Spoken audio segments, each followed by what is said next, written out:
그건 뭐 재신청할 때도 마찬가지고요. 제재 신청을 할 때도 마찬가지고 제재 신청을 하는 분도 있어요. 방금 제 몇 번 하셨죠? 4번 했습니다. 네. 4번 신청하시는 분도 있나요? 네, 4번 도박 때문에 하면은 계속 신청하게 돼요.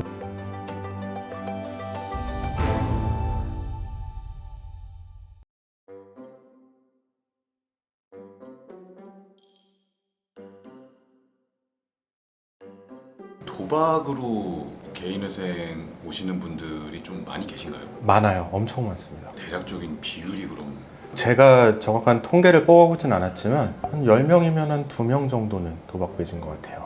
많네요 되게. 네, 이게 뭐 주식 코인까지 더하면 더 많고요. 주식 코인 게임 아이템 이런 것도 또 해보면은 도박 사행성의 범죄에 들어갈 수 있으니까요. 변호사님 그 여담이지만 네. 요새는 좀 코인 뭐 하시나요?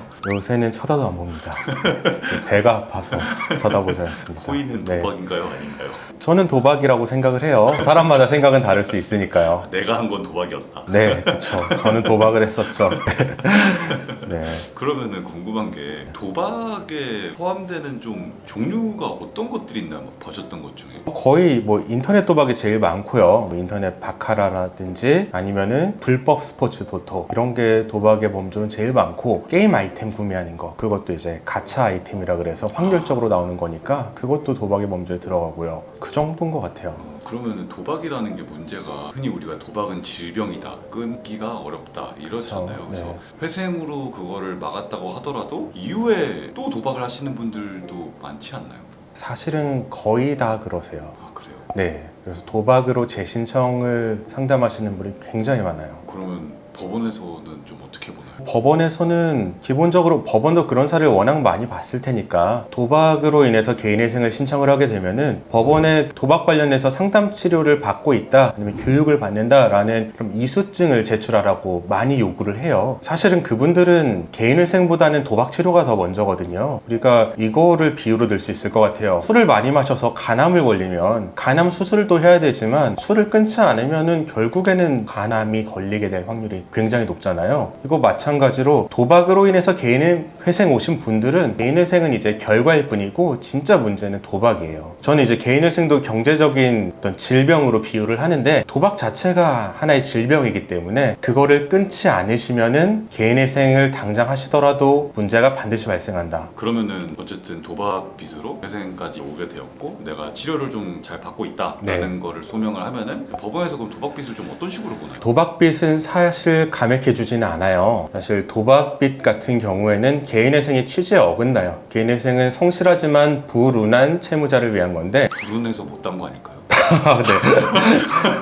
그렇게 볼 수는 있겠죠. 근데 불운해서 못 땄지만 사실 성실하진 않잖아요. 그런 경우에는 개인회생을 기각할 수가 있는데 법원이 기각하지 않고 그냥 도박빚 다 갚으면은 이자는 탕감해 줄게 정도로 법원이 혜택을 베푸는 거란 말이에요. 그래서 도박빚은 원칙적으로는 원금을 다 갚아야 된다 생각하시면 되고, 그건 뭐 재신청할 때도 마찬가지고요. 제재 신청을 할 때도 마찬가지고, 제재 신청을 하는 분도 있어요. 방금 제 몇 번 하셨죠? 4번 했습니다. 네. 4번 신청하시는 분도 있나요? 네, 4번 도박 때문에 하면은 계속 신청하게 돼요. 개인회생 하셨다가 실패하고, 개인 워크아웃 가셨다가 또 실패하고, 근데 도박을 못 끊으면은 결국은 또 오게 되거든요. 변호사님 채널이 회생 그 이상의 기적이잖아요. 네. 그러니까 회생 이후의 삶을 좀 되게 중요시 하시잖아요. 네. 그럼 실제로 수임하시던 분 중에 정말 도박을 이제 끊으신 분들도 있나요? 그거는 제가 사실 확인은 안 되죠. 그분들께 도박을 끊었느냐는 확인이 안 되는데, 개인회생 3년 기간은 마치신 분들은 많이 있어요. 실패한 분들도 아까 말씀을 드렸지만 마치신 분들 비율이 높고, 그분들이 어떻게 마쳤는지는 모르고 또 마치고 난 다음에 또 도박을 하셨을지 그거는 모르죠. 제가 보니까 도박을 끊을 수 있는 사람이 100명 중 1명이라고 하더라고요. 치료를 받고 이래도 정말 어려운 거기 때문에 그분들은 특히 도박으로 인해서 개인회생 재신청을 고려하신다 이러면 이분들한테 중요한 거는 개인회생이 아니라 도박 치료고, 치료를 통해서 중독에서 벗어나시는 게 제일 중요하죠.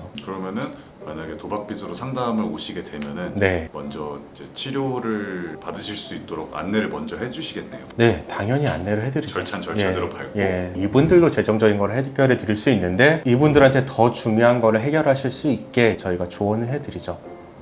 사실 도박 빚을 뭐 얼마를 탕감해 줬는지 이런 정보를 찾으시려고 유튜브 보시는 거는 중요한 게 아니고요. 어떻게 하면 도박을 끊으실 수 있는지를 먼저 찾아보시고, 그리고 도박을 끊을 준비가 되고 어느 정도 내가 도박을 끊었다라는 확신이 들 때 개인회생을 이용하시는 것을 권해드리고요. 그렇지 않다면은 개인회생을 하시더라도 중간에 여러 가지 요구로 인해서 개인회생 대출을 받을 수도 있고 지인한테 돈을 빌릴 수도 있고 이런 식으로 해서 다시 도박에 빠지게 되니까 가장 중요한 도박 치료부터 먼저 받으시고 저희 또는 뭐 다른 대리인 사무실을 찾으셔서 개인회생도 하시면은 여러분의 중독 문제라든지 또 경제적 문제도 모두 해결될 수가 있으니까요. 잘 고민해 보시고 용기 내셔서 어려움을 극복하시길 응원드리겠습니다. 감사합니다.